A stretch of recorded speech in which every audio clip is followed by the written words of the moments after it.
as lovely as my Defender is, I love it to bits. It's not the most practical of vehicles when you've got 3 kids.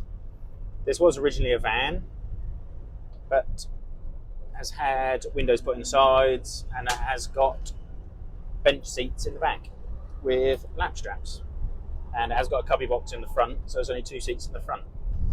I've got a 2-year-old, 5-year-old, and an 8-year-old. So I've got a full-size car seat and 2 high-back booster seats. It's not the most safest of vehicles at the best of times, so really don't want the kids travelling in the back, as it's not exactly the strongest if you happen to get a little bit excited and tip it over. So, what to get? I want to take them down green lanes. I want to do some trips, perhaps slightly further afield with them to start off with, such as going to Wales. Love to do lanes like the Strata, Florida, and others. There's plenty of well-known tracks around Wales. So Defender doesn't really provide much comfort in driving to Wales either. So what to get? I did previously have a Amarok pickup, which I loved. It was a manual, 2-litre diesel, 2011, so an early Amarok, which is nice. I'm sure you could get 3 car seats in the back of that. It was manual. I can't really say a lot coming, now driving a Defender, but the gearbox wasn't the greatest in the manual. Never liked it. So if I had another Amarok, I'd want an automatic one. But the trouble is, the autos don't come with low range. So it kind of rules that one out as going off-road, etc. Kind of want low range, really. So what else could you get? Obviously there's a Shogun. Could possibly get 3 seats in the back of that. Or everybody will always say, you'll get there in a Land Rover, but you'll only get back again in a Land Cruiser. There's certain truth to that, but if you're going on a bit of an adventure, all adds to the fun of it, knowing whether you're gonna break down or not. The trouble with the Land Cruiser is as well, unless you get an Amazon, I don't think you'll get 3 car seats in the back of. And the trouble with an Amazon, my dad's had had a few Amazons. They've only got a lap strap in the middle, so once again, you can't put a car seat in because you need that 3-point seatbelt. So, it goes back to the question: what do you get? Newer TDCi Defender has a 3-point seatbelt in the middle seat and the rear. But as I said, it's the old strength and comfort-wise, it doesn't really appeal to get another Defender. Plus the price. I mean, as we all know, in the grand scheme of things, Defenders are quite expensive for what they are. Other than the Amarok, I don't think there's any pickup which I feel you could get 3 car seats in the back of. I might be incorrect there. Please correct me if I'm wrong. So, Land Cruiser, Jap stuff, like I say, maybe a Shogun. I'm not sure. I'd have to try it out, but I'm not convinced. A Patrol, I believe, has got a lap strap in the middle. Same whether you go right old school, go with a Trooper. It's got a lap strap in the middle. Used to have a short wheelbase Trooper. Brilliant, loved it. But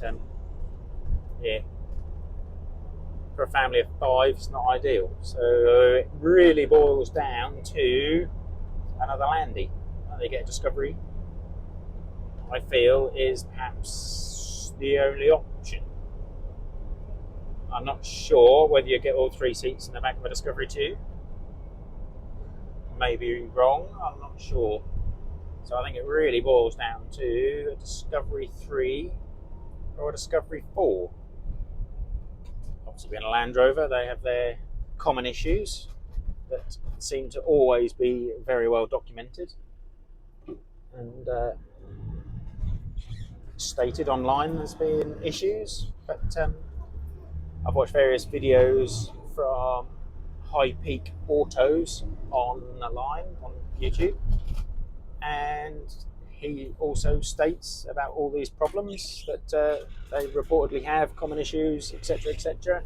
But from his experience, touch wood, other than buying a ridiculously cheap Discovery 3, he's never had too many problems.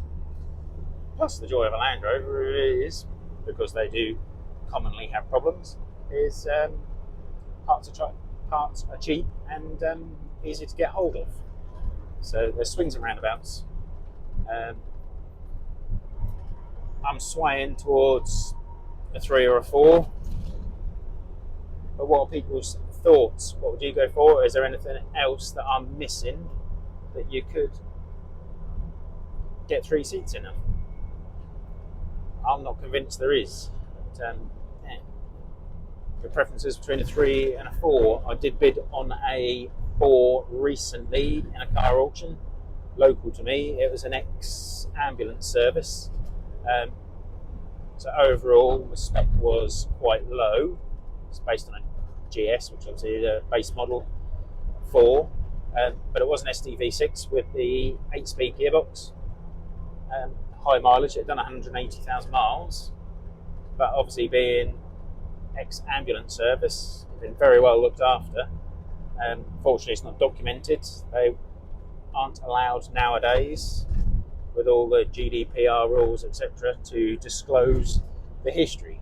But it's clearly been very well looked after. Fortunately, I think I was being a little bit too tight, and yeah, I was basically runner-up bidder, which now I'm regretting. Been ideal, but there we go.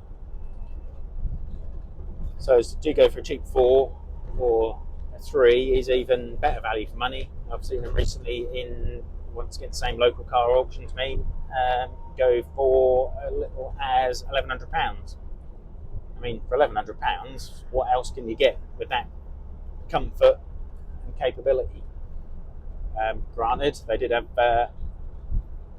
engine lights and a few issues documented when the auction house have done a walk round and check the vehicle out. Mainly suspension errors and handbrake errors. Ultimately, the handbrake is mainly the modules, which can be seen videos of them being repaired or replaced. And same with suspension. Ultimately, there's not a massive amount of things to go wrong with it. Compressor, air tank, sensors, airbags. That's about it. Like I said, parts are easily available, and price-wise, they're reasonable compared to the Japanese equivalent, as Toyota parts are very expensive. So, yeah. What are people's thoughts? What would you do? Ultimately, though, the Defender isn't going anywhere. That'll be kept. So, I can't part with that. That's love it too much. So perhaps it will get slowly, perhaps dismantled, and a nice restoration done to bring it up to perfect condition. But yeah, we shall see.